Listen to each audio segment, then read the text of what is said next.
Welcome to the Unstoppable Profit Podcast.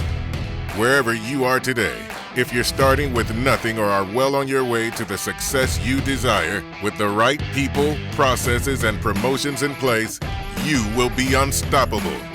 And now, I'd like to introduce your host, Mike Stromsoe. Hey, welcome everybody. Welcome to the next episode of the Unstoppable Profit Podcast. This is Mike Stromsoe coming to you live from the Living Agency Laboratory. I am pumped. I am honored and privileged and excited. Oh, a huge mouthful, right? To have on the podcast in this episode, Mendizabal and David Brush from, make sure I get this right, Greenville, Rhode Island. Is that correct? That's correct. Welcome, Nancy and David, to the podcast. Thank you for spending time with us today. Thanks, Mike, for having us. You're welcome. And since I've gotten to know you better through our coaching programs, our platinum coaching programs, you have set goals. And you have set goals on where you want to go, how you want to continue to grow your agency, how you want your agency to end up in 2, 3, 4 years down the road. And I've just observed you taking action, and not only accomplishing those goals, but if you want something to sink your teeth into, how about 63.1% revenue growth in less than 2 years? A virtual high five to you guys. Great job on that. So pumped, so excited, and we're going to dig in today and find out how the heck you did that. But before we go there, let's find out a little bit about you. So you are from Greenville, Rhode Island. Nancy, how long you been in the business? Tell us a little bit about your industry journey, et cetera, and then we'll go to David next. Okay, so my name is Nancy Mendizabal. We're with Apple Valley Insurance, and I've been in the business, well, each of us have been in the business for about 30 years. We started in the business 30 years ago with our dad. The three of us worked together, and both of us grew up in the insurance industry, and most children that grow up in it swear they're never going to work the agency. And indirectly we each spent time out after college in a different industry and then kind of circled back. So we've been in the agency with our dad for about 15 years, and when he retired, David and I bought the agency from him, and we've been business partners now for a little over 15 years. And it's probably the best decision I ever made personally. I came out of corporate banking, and I really miss the client interaction that you have on the agency side. And owning an agency has such a perfect blend of client interaction, carrier interaction, business development, business planning, and community involvement. So we both love what we do. So, I love what I do every day. Can't wait to go to work. And I think I speak for David as well, but we'll let him address that. But we're both so grateful to our dad for never pressuring us to come into the agency. But when we came back to him on our own, he welcomed us with open arms. And it's one of the best decisions that I ever made. So I agree with everything she said. Yeah. I agree with everything she said. The only maybe one thing I'd add is the freedom it's given us too. So we've enjoyed that.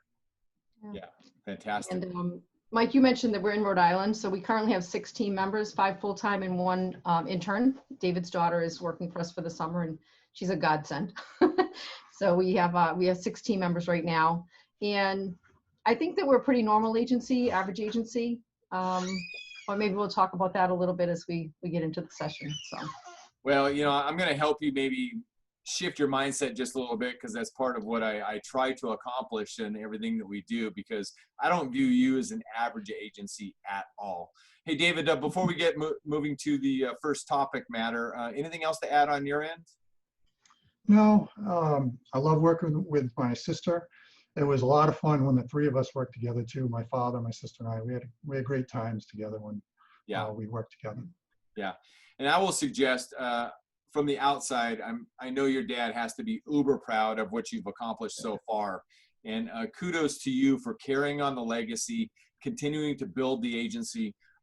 As we were discussing earlier before we went on, to a very respectable level. And sometimes when you're inside the agency, you can't see that because you're too close to it. But, based on my observation and working with agents all over North America, you guys are a very respectful agency. Kudos to you for growing that and being dedicated to the cause in which you're pursuing. So way to go. Is there anything else that makes you unique in your eyes?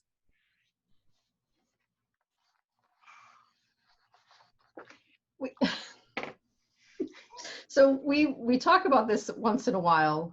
When we first purchased the agency from our dad, we saw the value immediately of having a coach, and we've taken a lot of risks, or I don't say risks, but we're not afraid to try something new. And some of those have been very big lessons, but nothing is irreversible. So we've tried so many different things over the 15 years that we've owned it together. And even before, when we were working with our dad, we tried some things. It was a little harder to sell then. David and I are more on the same page than it was the three of us. But one thing is trying to think outside the box, and really not being afraid of trying to take a chance and try something new or different, or seeing what's out there. So yeah. it might make it a little different. Yeah, since you brought up coaching, what do you think the most important aspect of coaching is? David? It forces you to stop, think, and reflect. And that gives you time to either correct something that maybe you're not 100% on, or to improve.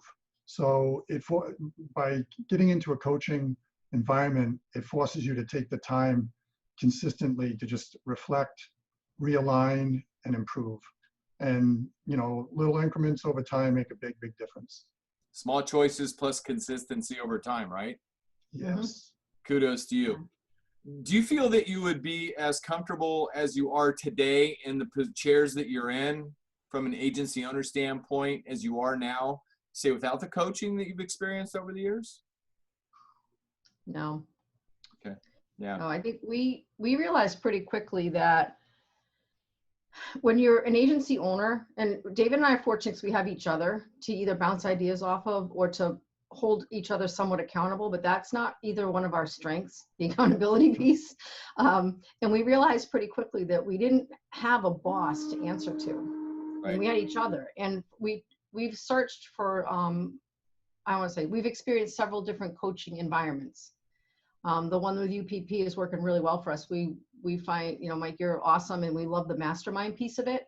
The mastermind is something that we find incredibly valuable, just having the resource of other agents to be able to bounce ideas off of, or to seek advice from, or why recreate the wheel. If someone's already doing it really well and they can share that with you, that is incredibly beneficial to us. We would have just tried so many things that weren't going to work and not know it before, without a coaching environment or a mastermind group or fellow agents, a peer group to share ideas with. So we've been in some sort of coaching environment probably since we first purchased the agency in 2004. Fantastic. It actually was before that. And one of the other benefits I see is we have over the years ebbed and flow in activity or involvement with local groups.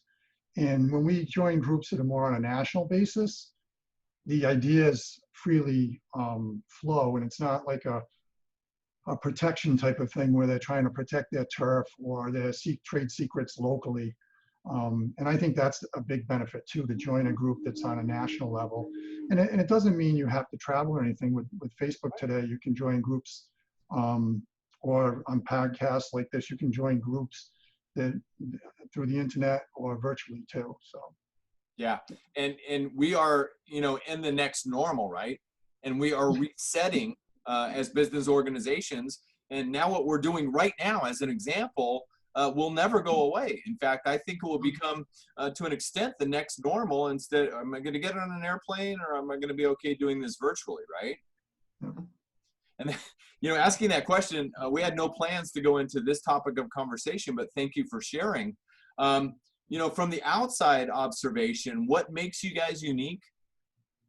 I haven't seen recently, and this is one of the reasons I want to get you guys on the podcast and see if I can pull the information out of you to support that 63.1% revenue number.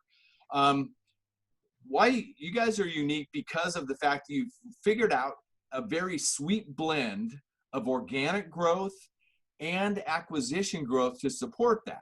Now, I would suggest maybe half of that is maybe attributed to acquisition, but you've also continued to grow organically. And back to the mastermind environment for just a second, I remember there was a mastermind meeting in San Diego a couple of years ago where you kind of felt handcuffed. Remember that? Mm-hmm. Because you had decided this is the way we're going to do business. What caused you to rip the handcuffs off and record months of new organic growth back to back to back? Do you remember? So I recall that session vividly, and we expanded our appetite, so to speak, for new business, and that provided a lot more opportunity. And I don't want to say we were being stubborn, but we had an idea and we were sticking with it. We were committed to it, for better, for worse, you know, Right. And it had run its course. And we realized that in order to grow, I don't want to say significantly, but to see the growth that we wanted, that we were going to be satisfied with, we expanded our appetite. And at the same time, you mentioned the acquisition, we're always looking for new acquisitions or partnerships or any way that we can help another agent that might see a benefit to joining with us. And at that time, we were looking at that as well. And part of our continued growth since the acquisition is being able to round out the accounts of the book we purchased. So when we're looking for books, it's very appealing to us if it's not fully cross-sold, because that's one of our business models is to cross-sell and to develop that account as fully as we can. So part of that then is the organic and the acquisition combination. Right. And we started to focus on sales more. Yeah. So you're gonna see results from what you measure. So yeah. And I know I want to hear what you have to say in just a second, but I want to introduce this piece to springboard you, David. At the end of the day, that was a key learning point, and I hope everybody learns from this, was the fact that you had identified that you had run the gamut with that strategy, and it was time for a change. Because if we want things to change, who has to change? Mike, I agree with that. And I was going to bring up the point that that's a classic example of you took the time to step away from your business, go to the mastermind, and realign something, reflect, realign, and improve. So that's all I wanted to add into what Nancy said. But kudos to you, because you did it. You took action on it. You made a decision, which is the key point. You made a decision and you took action on it, which we believe will always lead to the next win or the next lesson. But, you know, it's those wins and lessons, right? Mm-hmm. That cause us to grow. And kudos to you for taking the action. So let's step back to your agency position for just a couple of minutes. So now you're in a position where you've built a model, maybe not yet the scalable model, but what's your vision of the next steps in building the scalable model? Because you have a very respectable agency, very solid numbers, good revenue per employee and everything. And now you have some freedom on your hands because you figured out a lot of things. Kudos to you for that. So what's the next step in getting to the scalable model? Because I know that was part of David's vision. He was, you know, I remember he talked about that a lot. I think it's multifaceted. One of the current situation we're in with the COVID epidemic has accelerated some of the choices we may have had to make. And this is kind of a side topic a little bit, but the scalability and us going forward, I think, is accelerated by the possibilities of people with flexible work options, either in the office or out of the office or a hybrid of both. And I think it opens our opportunities for choices of taking on team members, and then also to keep existing team members and to utilize everybody to the fullest capabilities. Fantastic. Anything to add on that, Nancy? Oh, that's good. Okay. Cool. So you're at where you're at now. What have you learned, and how do you now focus and prepare for each day going forward? Do you have any secret sauce that you developed over time to make sure that you are ready every single day to take on what may come your way or may not come your way? I know one thing for me that works well is if I take and set aside some time to think and exercise, if I do both of those on a consistent basis, I'm much more productive if I do that. So the balance wheel. Yes. Fantastic. Thank you for sharing. And the piece to reflect, make sure you fit some time in your day to just think. Mm-hmm. Get rid of the noise and think. Yeah, there's a lot of people say that's a lost art. Yeah. The ability to step back and think. Nancy? For me, it's having the night before, making sure I kind of have my day, the next day planned out as much as possible. And it's never 100%. Things come up and you've got to pivot and you've got to take care of things, but to at least kind of have a structure the night before for what's going to be, what the next day is going to be, and what's priority and what is a must do and what's a nice to do, and where's the free time if you need it. So yeah, absolutely. So let's talk about obstacles, because over the last 15 years, I'm sure there's been some obstacles, and we've all had to overcome obstacles. Is there one that was a bigger obstacle, or maybe even a more painful lesson that we haven't talked about yet that you can share with people out there in Unstoppable Nation? I'll take this, Mike. This is something I'm really proud of, and it goes back, it's well over 10 years that we had one insurance company that we had a book of business with, and at the time we decided to have Chris Baran do a study on all of our companies from a financial instability standpoint. And the report came back and identified one of our companies. We had about 11 companies then that really had some questionable areas from a financial instability standpoint. And had we not done that, we probably wouldn't have made a choice to take action. But over the next few months after the report, the company dropped the ball and made some mistakes in the areas of underwriting, billing, and claims. And that caused us to take action to roll that book. And we rolled that book to another insurance company. And about 3 months after we were done rolling it, the company went out of business. Now, to add to that, the company that we rolled to became our #1 personal lines company in the agency. And we're 80% personal lines now, we were then. And then that company decided to get out of the property market in Rhode Island. And so we had to replace all of our homeowners and dwelling fire with that company. It was the largest homeowner book in our office. And there were about maybe 15 or 20 agents that were represented that company. And we were the only agent that decided not to roll that to an established relationship they made, where the policies could be rolled automatically onto new paper with a letter with no work on the agent's part. But the company that the policies were getting rolled to had no AM Best rating. And we had plenty of companies or markets that had A ratings. And we were the only agents that decided to do it manually because of the appetite at the time. Property was not favorable, and we had to move this. We couldn't get it rolled to another company. We had to move it all manually. And we ended up hiring a virtual assistant at that time. And I talk about this because I look back now and we just lived through it, but those decisions went against the grain of all the agent friends we had locally. We were crazy for getting rid of a company contract when we rolled the first book. And then the second time, thought that we were fools for adding all the work of manually taking all these policies and writing them, to several different companies, not taking the easy way out with the roll. So what's been the result of you, if you will, taking that risk? I think it set us on the path to really stick with decisions that we make for us, for our situation, and not really look that much at, we do look in the marketplace, but don't say, okay, well, we hit this roadblock and 10 other agents are taking that challenge this way and came up with a solution. No, let's think about what's best for Apple Valley, not what everyone else is doing.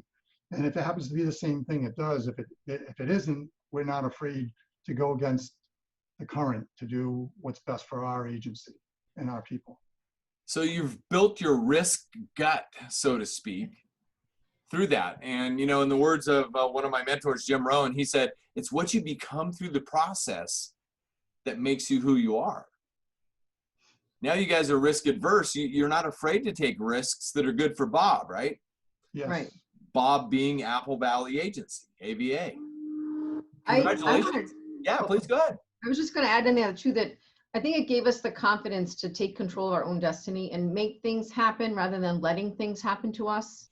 And, you know, every challenge that you come across, and I'd rather call them challenges than problems, but every challenge in the industry is also an opportunity.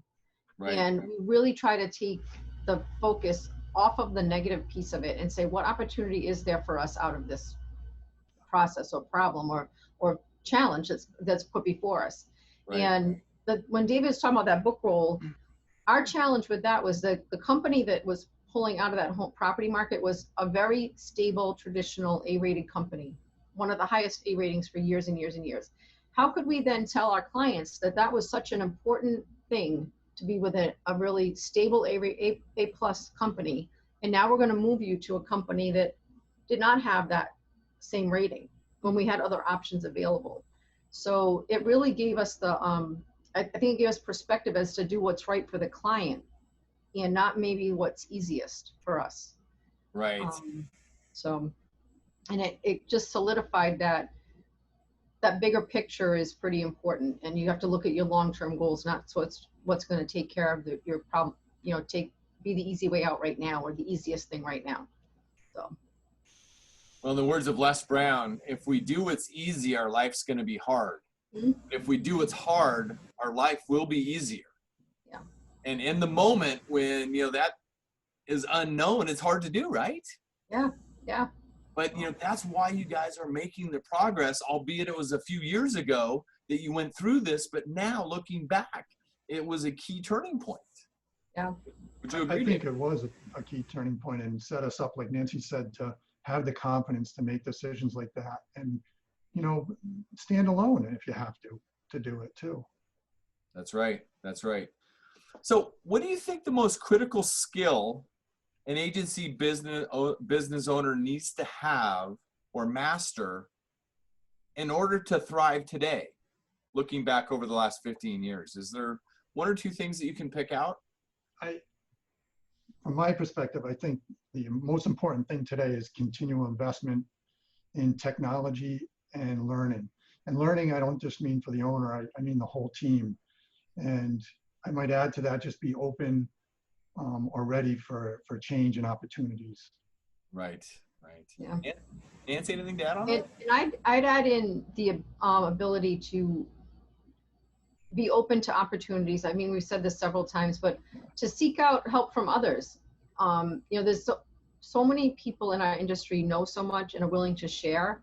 And if you can forge friendships and relationships with the people, and it's more of a sharing environment, you can learn so much. Everybody has something to contribute. So I think just embracing the community that's available to you. Absolutely.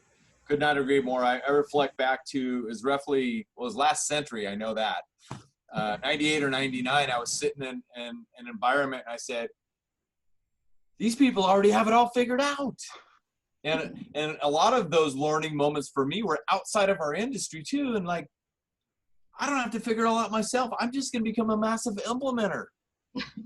And that's when it all changed. So kudos to you for identifying that. So let's move on to, you know, maybe helping some others with some other recipes for success that I know you guys have tucked deep within your heart, soul, and your minds that might be able to help. So, you know, building a business, as you've learned and as you've experienced, is very hard work.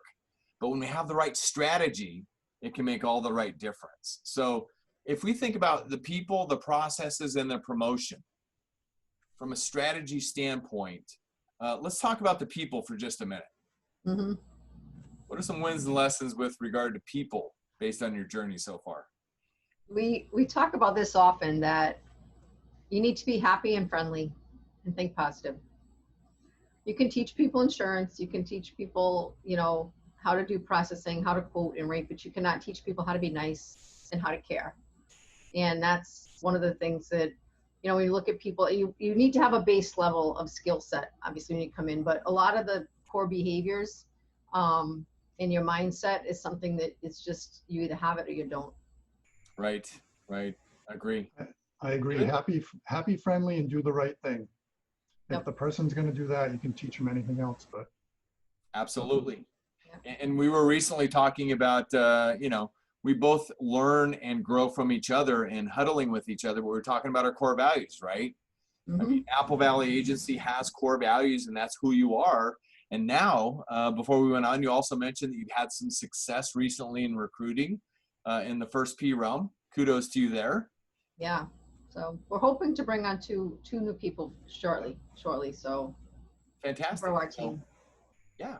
I mean, we always get to be recruiting, right? Yeah. You need to always be recruiting. Exactly. So we've got the excellent people. Talk a little bit about world-class processes and systems. David, I know that's an area of your strength because you're that guy who makes sure that all the processes in the agency are set and ready to go, and you continue to study and develop. Any key tricks and strategies that you've developed over the last couple of years? I would say the only thing, again, I guess, and this seems like repetitious, but have an open mind. I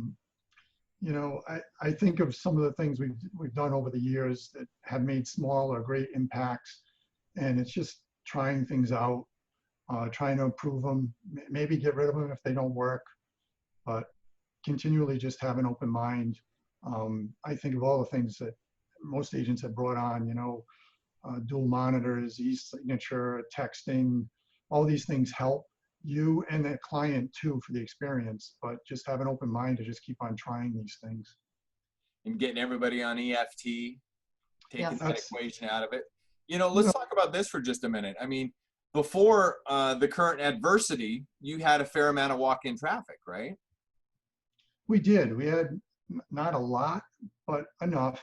I mean, maybe more than the norm, but now looking forward, that may not be part of your plan going forward, right? Today, right now, it isn't, and in long term, it may not be at all. Today, we don't have any current plan to return to foot traffic in our office. Right, and the agency continues to grow anyway. Is that accurate? Yes, it does. I think in some ways it's improved our team focus and our ability to help people because people are more likely to schedule time, and we control our time better too as an internal team. Fantastic. Anything to add on that, Nancy? I was just going to add that, the whole thing about going remote is we've actually removed a lot of the distractions on a daily basis for our team, and they feel so much more efficient at home, and they just feel like they're more productive.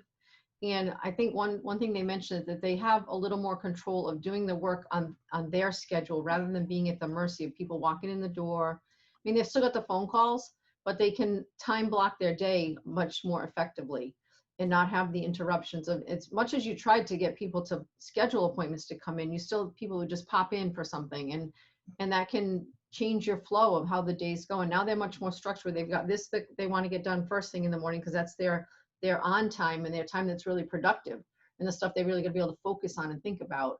And then in the afternoon is when they do the stuff that's more, just easier to process and things that don't take real brain power. And I like the fact that we've been able to give them that empowerment to make that decision of how they want to plan their day and what's going to be most effective for them and make them most efficient.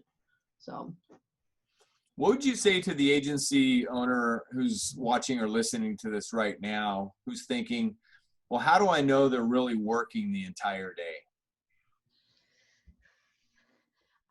I believe that you have to just trust your team.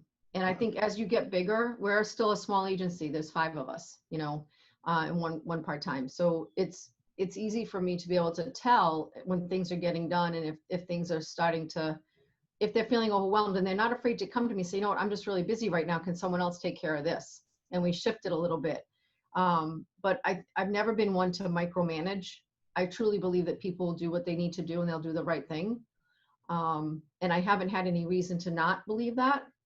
So that's how we operate going forward, that I leave it up to pretty much the team as how they want to schedule their day, as long as the things get done that they need to get done that day. You have to have a lot of trust to truly work with the remote. I mean, there's programs you can monitor that, but that's also very time consuming and tedious. So you're losing a lot when you get to that level where you need to monitor that much. So taking away the focus. David, anything to add on that? No, Nancy nailed it on the head. Yeah, I agree. So as we begin to move to wrap this up, thank you so much for sharing great information. I hope everybody's taking copious notes. I can't wait to go back and make sure I've got all my notes in order on this, of all the nuggets you're dropping. So this organic growth, let's talk about the third P for just a second. The leads are coming in. In fact, I recall a discussion when you had to kind of think about the number of leads coming in. Where's it all coming from? Or is it a combination of a lot of things? It's a combination at this point of referrals. We are doing it still cross-selling quite a bit, so proactively rounding. But the leads, it's a combination of Google and Facebook ads and stuff from our website, which the website indirectly I think is Google, like people search us and find it. But a lot of it is SEO, which David kind of tracks that, and then the Facebook marketing. And then just send the other, that's the majority of it. So that and then the referrals. And Mike, just to add to that, to quantify it, and correct me if I'm wrong, Nancy, because you track it, but a third of it comes from referrals. Yeah. That's awesome. That's awesome. You know the numbers. Go ahead. Yeah. And I would say that before, when we were still open, we had about a third was the referrals, another third was SEO, and then the other third was just people that were driving by or past, like win-backs, walk-ins, which is similar to a drive-by. So it was pretty much like 30, 40, and then another 30. So. And part of the contribution to that is your community work. I know that you're very big in the community and supporting your communities and being out there in that particular environment when you can as well, correct? Yeah. It's all of us, everyone in our agency is from the local area, obviously. We all live within 10 miles of the office.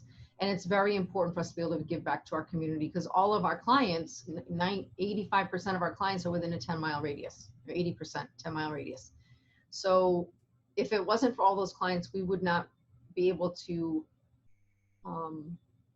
have the team that we have. We wouldn't be able to, live life on our own terms, right, and have the successful agency that we have. So we're incredibly grateful to our community, and we try to give back and the usual stuff, supporting the local sports teams. Our kids are both in different different school departments, so we were able to support both of that. But we just support the libraries, the food pantries, stuff like that. So congratulations. So you've got that sweet blend going on of people, processes, and promotion. Look at the results, 63.1% growth in less than 2 years, top line revenue. Congratulations. Anything else you'd like to add? What's next for Apple Valley Agency? Growth. Yeah, I've got right here your new normal. Now, shall we reposition it the next normal, if you will? Sure. The next normal, 20% will become the expected baseline of normal operational growth. So back to commitment is the thing I said I was going to do long after the mood I said it in is past. Now that we're putting this out into the public ear and or eye, good, we got it. Yeah, we're looking for our next acquisition, and we're looking to bring on more team members to be able to handle a lot of the leads. I think we were talking that some of our lead generators we had to cut back because we just don't have the capacity to handle all that. So we're looking to grow both organically and through an acquisition. So we have so much opportunity on the table, but we don't have enough people to handle that opportunity. Mm-hmm. Do you know how many? Back to you're the average agency, right? You know how many people would give a body part to be in that particular position? David, you're going to add something, sir? No, I was just going to say it's true, and blessed to be in that position, really. Yeah. Yep. Could not agree more. And as you journey to the next step in the operational legacy, I guess we can coin it in that phrase. You have a former teammate who recently moved on, Tootsie, right? Yes. And we were able to talk about Tootsie just a little bit in our recent one day, and now in your upgrade of everything, you're going to memorialize Tootsie, right? Yeah, so Tootsie was my dog, and she's been coming to work with me for probably 12 years. And initially she was an amazing greeter, because the minute the door opened, she'd run down and see who was there. And then as she got a little bit older, her response time wasn't quite as quick. But we said goodbye to Tootsie in May, the end of May, and we'll change her. She's on the website now as a team mascot, so we need to migrate and there you put go. her down as in memoriam. So there we go. And I know one of the many things that came out of our recent one day together, even albeit it was virtual, we got a great punch list, and now you guys are the clock is ticking, if you will, to get all that done. But that's going to be one of the things. Because in the promotional realm, as crazy as it sounds, you may want to write this one down. There's two things that people seem to connect to, right? Mm-hmm. Kids and animals. Kids and animals. So if you've got that in the mix, make sure you share it with everybody, because they're looking to build that depth of relationship. Because at the end of the day, experience plus feelings equals connectedness, and relationship plus trust equals the money follows trust, right? Mm-hmm. So people do business with those that they know, love, and trust. Exactly. Right? Exactly. So love being the strongest emotion, right? Yes. Well, speaking of love, I have loved our time together today. Thank you so much for this incredible opportunity. Thank you for sharing with everybody out there. If you've watched this and or listened to this, go back and listen to it and or watch it again. You can listen to it wherever you're at on any of the one of many channels, or you can watch it on YouTube and you can get even more out of it. Make sure you take copious notes, and most importantly, implement, execute, and take action. Nancy and David, thank you so much. Any last words of wisdom to add? Dave? Have fun. Right? Yeah. Exactly. It's a great business. Have fun. Yeah. Good. And it's okay to listen to people who know more than you do about anything, and do have fun and implement, right? Yes. All right, everybody. Thank you so much for joining this episode of the Unstoppable Profit Podcast. And don't forget, if you've enjoyed this, please share it with anybody and everybody that you know, so they can continue to grow their business, create wealth, and have more freedom to live life on their own terms, just like Nancy and David do and are doing. And until then, get out there, make a difference, be unstoppable, leave no regrets. Nancy, David, thank you so much. Thank you, Mike, for having us. All right, everybody, have a great day. We'll see you on the next episode. Thank you for listening. If you would like to listen to more episodes or share this podcast with someone you care about, please visit www.unstoppableprofitpodcast.com. Now go out and make a difference. Be unstoppable and leave no regrets.